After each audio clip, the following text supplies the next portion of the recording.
Corporate crime, what it is, how it happens, and what we can do to disarm it. If you're anything like me, chances are you probably feel utterly insane right now.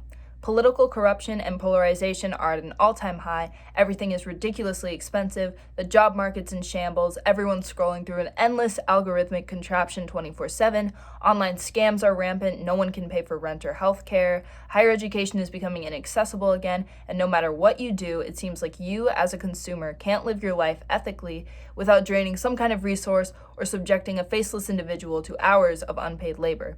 These issues may seem sporadic, a common thread being impossible to identify, but what I say next will shock you. These issues wouldn't be anywhere near as world-ending if it weren't for the relentless persistence of corporate crime, especially in America. For example, some people are not okay with the fact that we have a sitting president convicted of 32 felonies. That's a result of the American justice system failing to protect its constituents from corporate crime. Price gouging, monopolization, the underpaying of laborers, all things that make goods in America expensive, are illegal or seedy behaviors that result from corporate crime. The exploitative nature of the attention economy that supports most social media apps, the scams, and foreign labor are all directly tied to corporate crime. But what is corporate crime? How is it different from traditional crime? And if their behavior is so abhorrent, why does it seem like corporations never get punished for their offenses? Corporate crime is defined as the illegal or socially harmful behavior that results from the deliberate decision-making by corporate executives in accordance with the operative goals of their organization. This differs from traditional or street crime because the criteria for those kinds of crimes are typically a lot broader, and they have an immediate short-term impact and are committed on mostly an individual basis. A key difference has to do with demographics as well. The FBI's White-Collar Crime Measurement Index explicitly states that corporate criminals are overwhelmingly middle-aged white males. While there's no one specific demographic of people other than men in general who overwhelmingly commit traditional street crime, many common offenses such as assault and robbery are associated with young black males. Despite the egregious corporate crime offenses I'm about to bring to your attention, the fact that corporate crime costs society more in terms of death, injury, and dollars than the whole of street crime does not reflect itself in public opinion, which asserts that corporate crime isn't as harmful to society as street crime, according to research conducted by the National Institute of Health. I'm assuming most of us are familiar with the infamous assassination of the United Healthcare CEO from December of 2024, but less of us are familiar with the fact that over 60,000 Americans every year die due to lack of access to healthcare because of the unwillingness of their insurance company to either move more quickly or provide assistance at all. And most of the time, the deaths occur on the grounds of legitimate, albeit seedy, business practices. Other egregious examples include the infamous Exxon oil spill, during which 11 million gallons of oil spilled into a body of water in Alaska, causing harm to over 32,000 people dependent on fisheries and causing more than $300 million in damages. For all of that, Exxon was only charged $150 million in fines, $125 million of which were forgiven by the federal government in recognition of their valiant efforts to clean up the spill. Yet another example, social media giant Meta Platforms Inc. has been sued multiple times for running an illegal monopoly due to their ownership of multiple sites, including Instagram, Facebook, and WhatsApp. They've been penalized for about $7.5 billion, but this is barely anything compared to their $1.38 trillion net worth, so they continue to offend. Legal loopholes are abundant within corporate crime because the field is governed under civil law, not criminal law. The important difference between the two is that civil cases are doctrinally private and not concerned with public safety, so even if someone is convicted in civil court, their actions are not criminalized. This means they won't face jail, prison, community service, or any other deprivation of liberty. They get fined. Multi-billion-dollar corporations receive a fine and little loss of street cred for killing people. In fact, 97% of civil cases that are even filed are pre-resolved through a settlement, which means money, and they don't even make it to trial.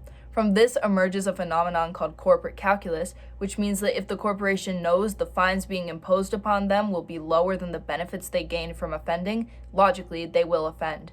Since corporate violations are governed under civil law, and it's extremely hard to find concrete evidence, proof of intent, and individual responsibility, corporate offenders rarely go to prison.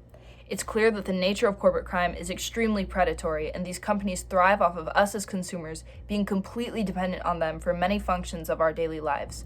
Of course, this is a massive, long-standing systemic issue, and it cannot be fixed overnight or even in a matter of years. If you've ever heard the term late-stage capitalism, the issue of corporate crime practically epitomizes this term. We've reached an unprecedented time period in which it's damn near impossible to live a normal life without being wholly dependent in some way on a corporation. This is why you might have also heard the term, there's no ethical consumption under capitalism.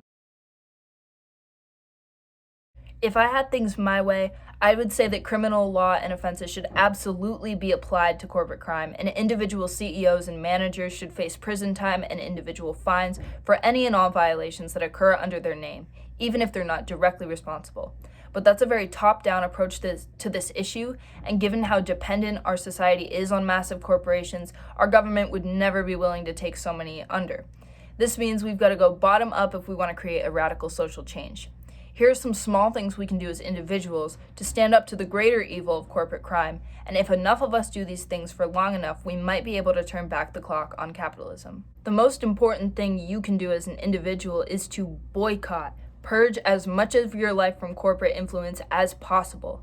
Like I said, independence from corporations cannot be attained overnight, even on an individual level, but remember there is no supply without demand. It's so easy to just not go to Starbucks, for example, which is also notorious for their egregious human rights violations worldwide. Secondly, you can unionize your life. There are two major ways to do this. If and when you have the means, for example, consider ditching your for-profit bank and opt for a non-profit credit union instead. Generally, a credit union will have lower to no fees, better customer service, and lower loan rates, and that's why they are sometimes recommended over big banks who often charge fees for everything. Credit unions are member-owned, not corporate-owned. Also, if you work for a corporation and can't quit your job, join a labor union at a minimum. Unions enable workers to negotiate for higher wages and benefits and improve conditions in the workplace. Plus, they serve as excellent vehicles for socio-political organizing, which is really the only way to recover from corporate dominance as a society, if we ever do that. And lastly, remember that social media thrives off of your attention. Keep in mind that almost everything you see is an ad, so don't scroll through anything.